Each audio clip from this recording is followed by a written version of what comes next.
There always comes a time when you have no choice but to leave. Haruki Murakami. All of us, at some point, have had to leave or see someone leave. But what does this absence really do? People miss someone, they try to move on, but what if I told you there was something much more disturbing behind it? Because when someone leaves, they don't just leave an emptiness, they leave a truth that is impossible to ignore. And perhaps that's exactly what makes moving away so difficult to accept. What if one day you simply disappeared? No fights, no dramatic goodbyes, you just disappeared from people's lives. What would really happen? You might think, nothing. Nobody is irreplaceable. They'll forget me soon enough. But is it really that simple? Most people believe that when you walk away, they move on, as if nothing had happened. But what if I told you that your absence has a much deeper impact than it seems? That it doesn't just cause longing or sadness, but something much darker. Because when you disappear, you don't just leave a void, you expose something that no one wants to face. Your absence dismantles an invisible system that existed around you. Have you ever noticed how some people only appreciate you after you've gone? How, out of the blue, messages appear, questions are asked about you, attempts are made to strike up a conversation, and even those who don't show it, inside they're feeling a discomfort they can't explain. And here's the truth that nobody likes to admit. The pain of your absence isn't about you, it's about them. Because your presence was more than just company, it was a mirror. A reflection where people projected their expectations, their insecurities, their secret desires. You weren't just you. You were an invisible piece that helped sustain their reality. And when you step away, that mirror shatters. And what's left is an emptiness that's impossible to ignore. But why does this happen? Why do some people go into denial, others feel angry, and some even start distorting their image to justify their absence? Today, we're going to delve into the depths of the human mind. We're going to understand what people really feel when you decide to walk away, and, more importantly, what it reveals about them. Get ready, because after this video, you may never see your relationships the same way again. If I ask you now, who are you? You might say your name, your profession, what you like to do, but is that the same version that others see? The truth is that nobody sees you for who you really are. People see you for what they need you to be. You may think you're just one person, but in reality, there are countless versions of you scattered around in other people's minds. For one friend, you're the counselor. To another, you're the fun one. To your family, perhaps the responsible one. To someone at work, just a cog in the wheel. To a stranger, nothing more than a blip in the crowd. None of these versions are really you. They're just projections shaped by everyone's expectations. And here's the most uncomfortable point. Most people don't care who you really are, but what role you play in their lives. Think of all the times someone has come to you only when they needed something. That friend who disappears when you're happy, but comes back when you need to vent. That relative who only calls you when they want a favor. That person who compliments you when it's convenient, but who deep down doesn't care about your own dreams or pain. Have you ever noticed this? Have you ever felt that, at many times, people don't want you, they want what you can offer them? And it's not just about interests. It's about something even deeper. People don't see you, they see a reflection of themselves in you. Imagine that every person who crosses your path is holding up a mirror, but these mirrors don't reflect your true image. They reflect the needs, insecurities, and desires of the person holding the mirror. For some, you are a role model. For others, a reminder of what they can't be. For some, unconditional support. For others, a silent threat. And that's why you often feel you need to act in a particular way around certain people, as if you are constantly adjusting your personality to fit in, as if you needed to be stronger for some, funnier for others, more available for those who demand your presence. Because, without realizing it, you've started playing roles to maintain the emotional order around you. But here's the big question. What if you just stopped? If all of a sudden, you stopped meeting the expectations that people had placed on you? What if you stopped being the emotional support? The always available friend, the shoulder to lean on in difficult times, the one who always understands, the one who always puts up with it. What would happen if, for the first time, people were forced to see you without the filters of their own needs? The result could be unexpected. You may notice that some people simply walk away, not because they never liked you, but because they never liked the real you. They liked what you represented. Others may try to manipulate you into returning to your old role. They may call you selfish, cold, distant. Not because you did anything wrong, but because, without realizing it, you were part of an invisible system that is now crumbling. But the question that really matters is, can you live knowing that many people don't really see you? What's more, are you willing to walk away from people who only care about the idea they've created about you? This is the beginning of a disturbing process. A process that not only reveals how others see you, but also exposes something even deeper about you. Because the moment you stop being a reflection of other people's needs, something changes. And that's exactly when the real chaos begins. Is this content making you reflect and sparking new ways of thinking? If so, click the super thanks button just below the video. It's a way to say thank you and help me bring more content like this to those who need to reflect on life. What happens when you walk away? You might think that people just get on with their lives, that your absence will be noticed for a while, but soon everything will return to normal. But the reality is quite different. Because when you leave, you don't just take your presence with you. You take an invisible balance that they didn't even know existed. Most relationships have one thing in common: invisible roles that each person plays. Some people are your shoulder to lean on. Others are your emotional release valve. Others are your reference point for stability. You may not realize it, but you've always occupied a specific space in other people's lives. And what happens when that space becomes empty? What happens when an essential piece disappears from the board without anyone being prepared? At first, denial sets in. It's just occupied. He'll be back soon. They try to ignore his absence, believing it to be temporary. But over time, a subtle discomfort arises. A strange sensation that's hard to explain. Something isn't right. That's when the real breakdown begins. Some people start to feel bewildered because your presence helped maintain an emotional structure that is now falling apart. Others feel angry, not because you did something wrong, but because they had no control over your decision to leave. And there are those who feel guilt, wondering what they did wrong to make you walk away. But regardless of the reaction, the pattern is always the same. No one wants to admit that your absence bothers them as much as it does. Have you ever felt that a specific presence held an entire group together? As if that person was the invisible link between everyone. Now imagine what happens when that person leaves. The group dissolves, the connections weaken, the dynamic never returns. This happens because some people are not just company, they are emotional anchors. They keep others on track, even without realizing it. And if you were that anchor for someone, your departure won't just be felt. It will be an internal earthquake.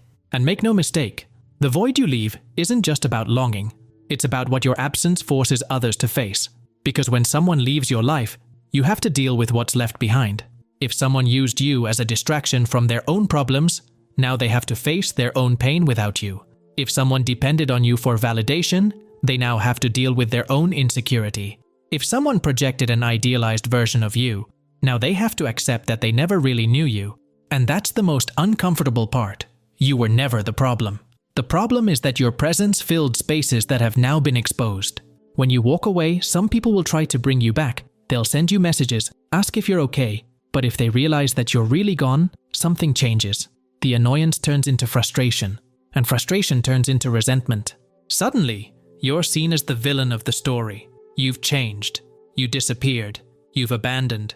It doesn't matter that your decision was an act of self-care. In their narrative, you were the one who broke the dynamic. And that's exactly where something even stranger happens. If they can't have you back, they start to rebuild a new version of you. A version that justifies your absence. A version that makes your departure bearable for them. And that's where the next chapter of this story begins.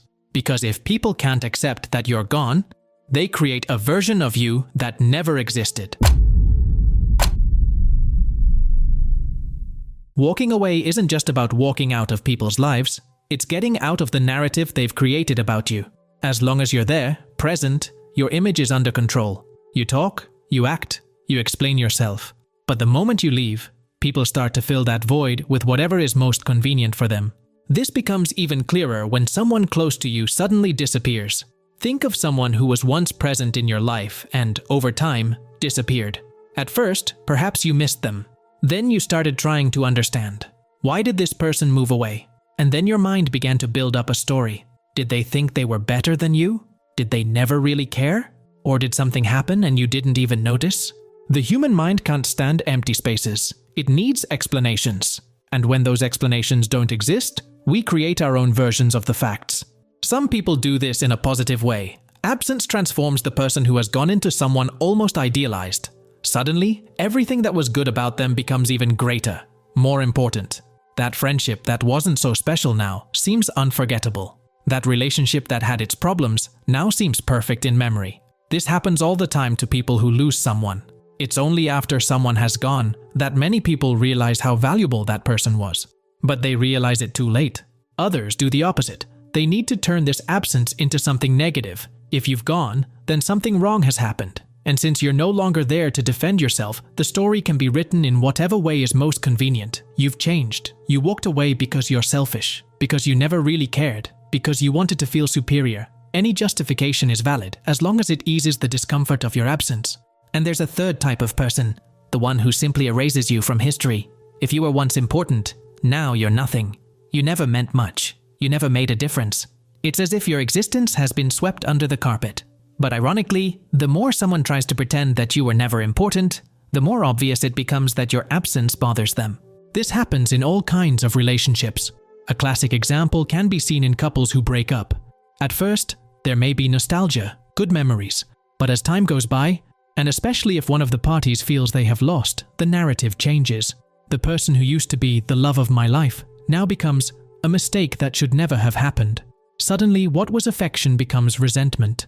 What was longing becomes anger, and the image of the other becomes something completely different from what it was before. This doesn't mean that these reactions are false. They are actually defense mechanisms of the human mind.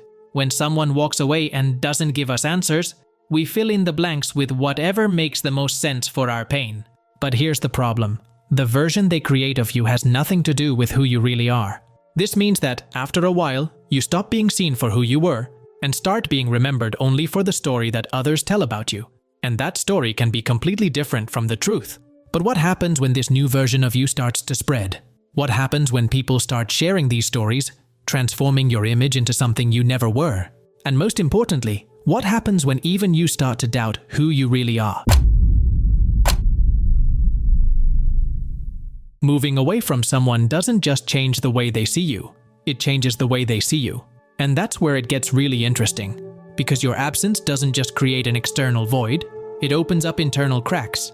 Suddenly, those left behind have to deal with something they've always tried to avoid, the truth about themselves. This is because most people use others as a kind of emotional anchor. When someone is there, it's easy to get distracted, to define yourself by the group, to fall back on routine. But when that presence disappears, there's nowhere to look but at your own reflection. And that reflection can be disturbing. How many times have you heard someone say that they don't recognize themselves anymore after losing someone, that they feel empty, aimless? This is because in many cases, a person's emotional identity is deeply tied to those around them. Have you ever seen couples who, when they break up, go into an existential crisis? People who, on losing a close friend, realize that they no longer know who they are without that friendship? This is because some connections are not just relationships. They are identity structures. And what happens when you take away an essential piece of a structure? It falls apart. But that doesn't mean that these people really valued you. It means that they used you as a point of balance consciously or unconsciously. Someone who always depended on you for validation now needs to validate themselves. Someone who used you as an emotional crutch now needs to learn to walk without support. Someone who felt comfortable because you were always there now has to face the discomfort of absence. And that's when the real reactions begin to emerge. Because dealing with this discomfort isn't easy. Some people will delve into it, accept that they need to grow up and move on. But many others will run away from it at any cost. And the easiest way to escape the pain is to project it onto someone else. It's no longer their fault. It becomes yours. He's the one who changed. She's the one who walked away. He never cared. Their mind creates an external villain because admitting that this pain comes from within is unbearable. And the more someone reacts badly to you walking away, the more it reveals about the emotional dependency they had without realizing it. That's the real impact of walking away. You don't just leave an empty space, you force people to see that space. And not everyone is ready for that. But what happens afterwards? When the initial shock wears off? When the narratives have been created? What's left? What happens when their absence is no longer a novelty, but a permanent reality? That's the next stage of this process. And this is where things get even deeper. At first, your absence is a shock. Then it becomes a nuisance. And then something curious happens. It becomes permanent. People mourn your departure. They feel angry. They think up justifications. But time doesn't stop, and life must go on. Your name is mentioned less and less. Your memories begin to dissolve into everyday life, and that void you left begins to be filled. But filled by what? By new people? New habits? Or just a silent acceptance that you're gone, and nothing can change that? What few people realize is that your absence creates a new balance. Not because your presence wasn't needed, but because the human mind adapts to loss. This doesn't mean that your departure had no impact. On the contrary, some people learned from your absence. Others have just moved on without really understanding what happened. But one thing is certain: nothing ever goes back to the way it was before. And then comes the most important part of this story. Moving away doesn't just change others, it changes you. Moving away is a process of internal reconstruction. At first, it can feel liberating. You feel like you've finally broken out of a cycle that was holding you back. But after a while, an inevitable question arises. What is left of you when others aren't around? Because the truth is that, just as others saw you as a mirror, you also saw a lot of your own reflection in them. Walking away is a test of identity, of strength, of emotional self-sufficiency. And it is in this silence, in this new solitude, that your real transformation takes place. Some people never have the courage to go through this. They prefer to remain stuck in dynamics that no longer make sense, simply because the emptiness of walking away seems too great. But those who accept this process discover something powerful. Absence teaches, distance heals, and silence rebuilds. What do you do with this silence? What do you discover about yourself when you are not defined by the gaze of others? That's the real question. And only those who have truly distanced themselves know the answer. Walking away is never just a simple decision. It's an act that changes everything around you, and above all, it changes you. At first, it seems like an abrupt cut, a break. But over time, you realize that it wasn't just a withdrawal, it was a realignment. Have you ever noticed how some absences are never filled? How no matter how much time passes, certain presences continue to echo? This is because some people are not just company. They are part of the emotional structure of those who stay. And when that structure is broken, there is no replacement. Just an emptiness that needs to be faced. But this void is not yours alone. It belongs to those who stay. Your absence forces others to look inwards, to deal with what they have always avoided, to recognize that, in the end, no one is truly prepared to lose. Some mature, others resist, but no one emerges unscathed. And what about you? Walking away isn't just a way of testing others, it's a way of testing yourself too. Who are you without the roles you've always played? Who is left when the expectations of others no longer shape you? Because often, when you step out of people's lives, you discover that you've spent too long being something you never were. In the end, this isn't a video about how others react to your absence. It's about what that absence teaches you about yourself. Some relationships survive distance, others die in silence, but none remain the same. And perhaps that's the greatest gift that distance can offer. The truth about who should really stay. Because in the end, moving away isn't about losing people. It's about finding yourself. And remember, knowledge is the path to true freedom. Count on me and follow the white rabbit.